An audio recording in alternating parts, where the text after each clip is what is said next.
아파트 투자 시대의 종말. 투자란 것은 차익을 남기는 행위를 말합니다. 그런데 이런 아파트에 대한 차익을 남기는 것이 상당히 어려워질 것이다. 이전부터 말씀드린 대로 지금의 시장은 앞으로도 마찬가지입니다. 신고가와 미분양이 계속적으로 증가하는 시대가 될 것이며, 투자로서의 아파트는 이제 상급지 갈아타기로의 생존 게임이 될 가능성이 매우 높다. 이 부분들은 2, 3년 전부터 계속 꾸준하게 말씀드렸던 부분이고, 본격적으로 무엇이다? 아파트 투자 시대는 이미 종말을 했습니다. 인구가 증가하는 시대와 인구가 감소하는 시대는 여러분들이 아파트에 접근하는 방법을 완전히 달리해야 됩니다. 자세한 내용들을 여러분들과 함께 살펴보도록 하겠습니다.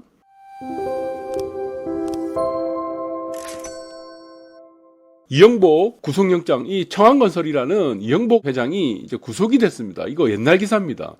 여러분들 이 기사가 왜 들고 왔는지 이해를 못 한다면은 여러분들 초등학교 2학년으로 다시 돌아가야 됩니다. 그래서 이분은 이미 지금 구속이 됐죠. 그래서 여기에 관계된 해운대 구청장도 해운대 구청장인가 국회의원도 지금 같이 구속이 되고, 그래서 로비를 했습니다. 로비를 통해서 안 되는 것을 되게 만들었습니다. 그 대표적인 것들이 지금 높이 규제, 고도 제한 이런 것들을 로비를 통해서 풀고 이렇게 해서 지금 굉장히 지금 이제 문제가 됐었죠. 여러분들 너무나 잘 아실 거예요. 그것이 바로 어디입니까? LCT입니다. LCT. 그래서 LCT를 이렇게 만들어 놨어요. 그런데 여러분들 보시면은 LCT는 이 앞에 지금 비치프론트입니다. 해운대 백사장이에요. 여기는 고도 제한이 걸려 있습니다. 고도 제한. 이 고도 제한을 풀기 위해서 각종 로비를 불법적으로 하다 보니까 결국에는 이것이 이 청한건설 회장이라는 이영복이라는 분이 구속이 됐다는 겁니다. 그런데 이 엉뚱한 결론이 났습니다. LCT가 만들어지면서. 여러분들 부산에 여행을 한 번쯤 다 올 겁니다. 갈 거예요. 네. 대한민국 국민이라면은 서울도 가고 부산도 가고, 대표적인 도시가 1, 2위 도시가 서울과 부산이기 때문에 누구나 한 번쯤은 가게 됩니다. 수학여행 갈 수도 있고 친척집에 갈 수도 있고. 그런데 이게 엉뚱한 결론이 만들어졌는데, 그런데 이 LCT가 만들어지면서 어떤 일이 벌어졌습니까? 네, 부산의 위상이 달라졌습니다. 부산의 위상. 완전히 이게 엉뚱한 결론이 나버린 거죠. 그러니까 결론은 뭡니까? 결론은 잘했다는 겁니다. 이게 잘했다. 이게 굉장히 잘했다는 겁니다. 그래서 지금 부산시에서 지금 이제 추진하려고 하는, 부산시에서 이제 추진하고 공무원들이 추진하려고 하는 것들은 대부분 실패했어요. 실패. 부산시에서 추진하려고 했던 것은 실패했는데, 구속이 되면서까지 불법적으로 만들려고 했던 거는, 불법, 여러분들 아시는 이것들은 다 성공을 했습니다. 희한하죠. 부산시에서 하려고 했던 것들 대부분 보면 BRT 같은 거, 이 버스 이런 거 BRT 다 실패했죠.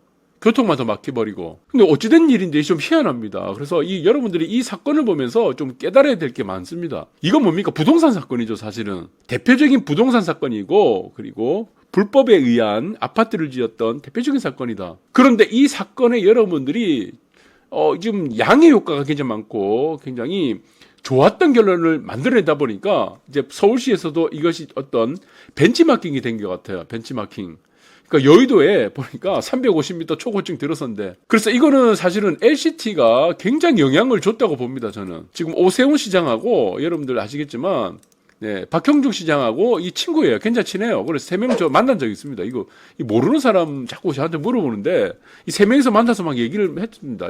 그래서 지금 친구고 하다 보니까 영향을 많이 받을 수밖에 없다는 겁니다. LCT 같은 경우는 지금 박형준 시장 이전에 만들어졌죠. 그러니까 불법으로 만들어졌던 사건인데, 박형준 시장 이전이고, 오세훈 시장은 이 부산과 서울을 왔다 갔다 많이 합니다. 그래서 하다 보니까 LCT가 너무 잘 된 거야. 그리고 관광객들이 유입이 많이 되고, 결국엔 뭡니까? 돈을 벌고 있다는 겁니다. 플러스가 되는 거예요. 마이너스가 된 게 아니고 불법이 오히려. 그러면 당연히 어떻게 하겠습니까? 이거를 벤치마킹 할 수밖에 없다. 그래서 지금 보니까 여의도에 350m 초고층 건물이 들어선다고 하는 거죠. 그럼 이거를 우리 계산기를 두들길 거예요. 여러분들 다 계산기. 여러분들 집에 다 있을 거예요. 계산기 두들겨서 이것이 이익이 되는지 아니면은 손실이 되는지를 우리가 이거를 다 지금 계산기를 다 두들겨 볼 겁니다. 그래서 손실이 된다 그러면은 굳이 할 필요가 없는 거죠. 이익이 된다면은 밀어붙이게 되겠죠. LCT 사건이 결정적으로 부산시에 이익이 주는 엄청난 양해 효과를 만들어내다 보니까 우리도 이거를 좀 개선을 좀 해보자. 이렇게 된 것 같습니다. 그래서 용적률 1200% 높이 규제를 폐지한다는 거죠. 그래서 지금 LCT 같은 경우는 101층입니다. 여러분들 앞에 보이는 이 LCT가 101층이에요. 이 꼭대 여기 이 동이 지금 랜드마크 동입니까? 이 동이 101층이고, 여기서 실거래가 여러분들 아실 거예요. 실거래가는 95억입니다. 이건 아파트도 아니고 레지던스가 95억입니다. 부산에서. 평소에 뭐 크지도 않는데 이게 95억 찍었어요. 그래서 이 랜드마크 동이 보시면은 보시죠. 이 지금 빨간 줄이 치고 있는 이 랜드마크 동이 대한민국에서 한 동으로 따지면은 이게 1등입니다. 1등. 1조가 넘어요. 총 자산 가치가. 그래서 가장 지금 관광이라든가 여러 가지 미관, 그리고 경관이란 것은 자연이 만드는 것이 아닙니다. 경관은 인간이 만든 거예요. 인간이. 건물이 만드는 것이 뭐라고 합니까? 이걸 경관이라고 하죠. 경관. 자연 경관이 아니고 이거는 인간이 만드는 경관에 따라서 도시 미관이 달라집니다. 미관이. 자, 여러분들이 자연적으로 만들어졌던 경관은 이거는 바꿀 수가 없죠. 그러나 우리가 도시를 어떻게 좀 발전시킨다 그러면 도시 미관을 만들려면은 이 경관, 인간이 만들어 놓은 건축물에 의한 경관이 굉장히 중요하다. 자, 그래서 지금 LCT 사건의 이후에 있었던 지금 벤치마킹들이 서울에도 이어지고 있다는 것이다. 그래서 지금 보시면은 또 여의도에 350m, 초고층 마천루를 지금 만든다 그러고 한국판 몰스트리트 첫 개발을 한다는 내용입니다. 그래서 여기서 특이한 거는 여러분들이 이제 어느 정도로 눈치를 깔 거예요. 여기 있습니다. 지금 지구단위 계획을 이렇게 뭐 만든다 그러고 여기 있습니다. 그리고 서울은 한강변을 중심으로 해서 무엇이 있죠? 항공방어 협조구역이라고 있습니다. 이 고도제한이에요. 항공방어. 그리고 대공방어. 항공방어라고 하고 대공방어 협조구역이라고 합니다. 그래서 이거는 고도제한이 이미 걸려있는 겁니다. 고도제한. 자, 그러다 보니까 이 고도제한을 부산에 있는 LCT처럼 풀어보니까 어떻게 돼? 관광 수입도 되고 도시 미관도 살아나게 되고 여러 가지 이익이 된다는 것이다. 라는 부분이죠. 그래서 여의도도 지금 아파트 같은 경우는 이제 통합으로 묶어서 많이 합니다. 지구 단위 계획을 묶어서 종상열, 준주거지나 상업지들을 만들어 놓고 층수를 60층 이상으로 다 풀어주고 이런 식으로 지금 하고 있다. 그리고 상업지 같은 경우는 월스트리트처럼 이렇게 만들겠다는 겁니다. 거리소 부지 3배 뭐 높이 여기 나와 있죠. 지금 이거는 또 층수 제한, 건축 규제를 대폭 완화한다. 뭐 이런 내용일 겁니다. 자, 그래서 지금 여러분들이 지금 부동산에 아파트에서 굉장히 중요한 것을 이 변화들을 잘 봐야 됩니다. 변화들을 굉장히 잘 봐야 된다. 서울시에 한번 지도를 한번 볼게요. 자, 우리는 지금 왜 아파트가 지금 투자 시대가 종말했다고 그럴까요? 오른쪽에 보시면은 아파트 투자가 맞으려고 하면은 이것이 전제 조건이 있어야 됩니다. 인구가 증가해야 됩니다. 인구가 그냥 증가해도 안 됩니다. 그냥 인구가 급속도로 증가를 해야 돼요. 왜 그렇죠? 인구가 증가를 하게 되면 어떤 효과가 있습니까? 인구. 아파트 상승기 사이클에 만나면요. 계집도 올라갑니다. 계집도. 그래서 이 전략이 가장 좋은 것은 무엇이죠? 인구가 증가할 때 가장 좋은 전략. 다주택 전략이죠. 다주택. 근데 지금 왼쪽에 보시면 지금은 인구가 지금 줄어들고 있어요. 이제 인구가 본격적으로 감소하고 그리고 학령인구, 그리고 저출산, 고령화가 지속이 된다고 합니다. 앞으로는 최소한 15년 정도는 흘러갈 것 같아요. 이전 방송에도 말씀드렸듯이. 그러면 이거는 투자에 대한 아파트 투자로 해서 지금 이익을 얻기가 굉장히 어렵다는 겁니다. 자, 이 전략에서는 가장 좋은 게 뭡니까? 똘똘입니다. 똘똘이. 전문 용어로 똘똘이. 상급지는 더 상급지가 되고 하급지는 더 하급지가 되는 거예요. 우리가 이거를 또 다른 전문 용어로 양극화라 그럽니다. 이 양극화는 이제 피할 수가 없는 겁니다. 우리가 양극화가 본격적으로 시작됐던 시기가 언제입니까? 출산율이 2명 이하로 떨어지면서 시작됐다는 겁니다. 2명은 낳아야지 기본적인 인구가 유지가 되는데 그래서부터 강북과 강남이 갈리기 시작했다는 겁니다. 자, 여기서 굉장히 중요한 것은 이거다. 다주택 전략은 이미 통하지 않는다는 겁니다. 투자로서. 그러면 이 얘기가 뭐죠? 상급지 갈아타기 해야 된다는 거예요. 상급지 갈아타기. 자, 여러분들 보시면은 인구가 증가하면서 서울에서는 계속 확장이 됐죠. 신도시들을 만들고 확장이 됐습니다. 왼쪽에는 인천도 더 확장이 되고 계속 확장이 돼요. 밑으로도 오른쪽 왼쪽 전부 다 이쪽으로 또 하남도 들어오고 뭐 있죠. 밑으로 광명도 있고 왼쪽 이쪽에는 광명도 있고 강남 밑으로는 과천, 분당, 성남 이런 식으로 성남의 분당 이런 식으로 확장이 계속됐는데 이제 인구가 딱 줄어드는 겁니다. 인구가. 그럼 어떻게 된다고 했습니까? 지난 시간에 말씀드렸지 축소지향으로 간댔죠. 축소지향. 도시화가 더 발달됩니다. 희한합니다, 이게. 여러분들이 인구가 줄어들게 되면은 기업의 생산성은 오히려 더 증가하게 돼요.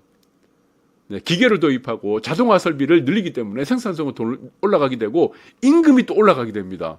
그 양질의 일자리들이 많이 생겨난 거예요. 그래서 인구가 줄어든다는 것이 사실은 마이너스적인 안 좋은 효과들이 많지만 좋은 효과도 분명히 있습니다. 특히 한국 같은 경우는 인구 밀도가 굉장히 높죠. 그리고 산이 대부분을 차지합니다. 여러분 지도 한번 보세요. 지도에서 지금 뭐 평지가 있습니까? 다 산이지. 다 산이야. 오른쪽 왼쪽은 인천을 제외하고는 뭐 강화도 여기 뭐 빼고는 다 산입니다. 그럼 이제는 거꾸로 되는 거죠. 어떻게 되겠습니까? 네, 거꾸로 안쪽으로 갑니다. 안쪽. 이제 안쪽으로 가는 거예요. 안쪽. 계속 안쪽으로. 여기는 북한이구나. 계속 안쪽으로 가는 거예요. 안쪽으로. 이것을 아까도 말씀드렸듯이 축소지향이라고 했습니다. 축소지향. 여러분들 축소지향으로 갈 때는 한 가지가 나타나지 않습니다. 아파트 투자가, 네, 아까도 말씀드렸죠. 아파트 투자가 안 나타납니다. 이제는 무엇으로 갑니까? 생존으로 가는 거예요. 생존. 어떤 생존? 상급지로 갈아타는 생존밖에 안 나타난다는 거죠. 이것이 뭡니까? 똘똘입니다. 똘똘이 한 채.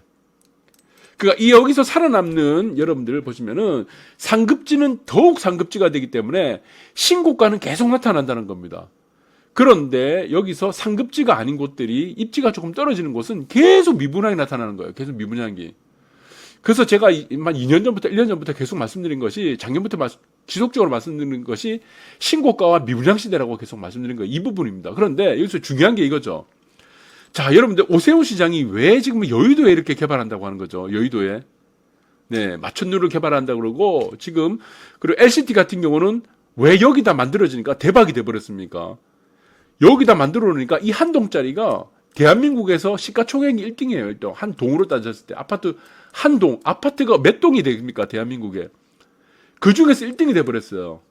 시가총액으로는 가장 부자들이 있는 곳이 돼 버린 겁니다. 성공을 다 해버렸죠. 그 이유는 무엇이죠? 네, 그 이유는 무엇이다? 네, 여러분들 이제 이해가 될 거예요. 어디로? 계속 안쪽으로 가니까 무엇이 생겨납니까? 안쪽으로. 맨 마지막엔 만나는 곳이 어디가 됩니까? 맨 마지막에 안쪽으로 가는 곳은 결국 어디다? 맨 마지막. 맨 마지막으로 가고 있어요. 위에서 또 맨 마지막으로 들어가면은 맨 마지막. 그 어디예요? 한강변이 한강변. 한강변입니다. 한강변. 그러면은 오세훈 시장이 지금 마천루를 만들려고 해요. 마천루. 네, 부산에 우리 사례를 봤을 거예요. LCT. 여기를 어디로 만들면 좋겠습니까? 성북구, 그리고 강북구, 뭐 지금 보시면 노원구 여기다 만들면 이 마천루가 성공할 것 같아요. 아니죠. 어디 만들어야 됩니까? 한강변에 만들어야 되죠. 한강변. 왜? 내가 들어간 돈에 비해서 아웃풋, 인풋보다 아웃풋이 많이 나오는 지역이 어딘가를 살펴봤을 겁니다. 눈에 다 뻔하다는 겁니다. 한강변을 개발할 수밖에 없다는 겁니다. 들어갈 수 있는 돈은 제한되어 있어요. 그러나 뽑아낼 수 있는 돈은 내가 들어갈 돈보다 더 많은 돈을 뽑아내야 된다는 겁니다. 어디가 되겠냐는 겁니까? 네, 이거는 초등학교 2학년 정도도 알 수 있다는 겁니다. 결국에는 어디로 갑니까? 모든 것들이 어디로 갑니까? 결국에는 인구가 줄어들 때는 가장 좋은 곳으로 개발이 될 수밖에 없다는 겁니다. 그러면 여러분들이 상권의 변화도 어떻게 되겠습니까? 상권 앞으로. 성수권, 성동구 성수권도 지금 보시면은 한강변, 지금 이제 새롭게 이제 만들어지는 곳들, 개발이 되는 곳들이 어디로 되겠습니까? 한강변으로 갈 수밖에 없다는 겁니다. 그래서 결국에는 여러분들이 변화는 어디로 가느냐? 네. 서울은 한강변으로 갈 수밖에 없다. 부산은 이미 LCT에서 성공 요인들을 여러분들 봤을 겁니다. 예, 부산도 마찬가지죠. 자, 부산은 어디로 가겠습니까? 위에서부터 밑으로 가고 내려옵니다. 위에서부터. 내륙 쪽에서 계속 내려와요. 이런 식으로. 서울하고 똑같아요. 왜? 왜 그렇습니까? 인구가 줄어들기 때문에, 인구가. 그러니까 내륙을 탈피할 수밖에 없다는 겁니다. 내륙을. 기존의 내륙 쪽에 상급지라고 했던 것들이 이제는 상급지가 될 수가 없는 거예요. 유지가 안 됩니다. 그러니까 여기다 보면은 LCT가 있었던 곳이 여기죠. 한 요 정도 되겠네요. 요 정도. 이렇게 바닷카페 만드니까 대박을 치고 마린시티 이쪽으로 개발을 하다 보니까 해안 쪽 라인으로 해서 만들다 보니까 관광객들이 몰리고 대박이 된다는 겁니다. 내가 수입하는 돈은 1이에요. 그러나 2를 뽑아내야 돼. 2에서 3을 뽑아내야 돼. 그 이상을 뽑아내야 됩니다. 재원은 한정되어 있으니까. 부산시 입장에서는 어디를 개발하는 게 좋겠습니까? 네, 결국에는 이런 광안대교 중심으로 한 이런 것들. 그 다음에 어디죠? 네, 북항이죠, 북항. 이 해안 쪽을 개발한 겁니다, 해안 쪽. 결국엔 해안 쪽이에요, 해안 쪽. 아시겠습니까? 그래서 여러분들 이 게임은 아주 단순합니다. 부동산의 게임은 조금만 미래를 내다보면은 금방 답이 나옵니다. 자, 그렇다면은 부산도 어떻게 됐습니까? 이쪽에, 지금 이쪽은 이제 저 달맞이 쪽으로 해서는 이제 100억대 아파트 생기죠. 그 위로에서는 또 고급 호텔들이 생기죠. 다 전부 다 개발이 어디로 되는가를 한번 눈여겨보시기 바랍니다. 해안변입니다, 해안. 해안일선이에요, 해안일선.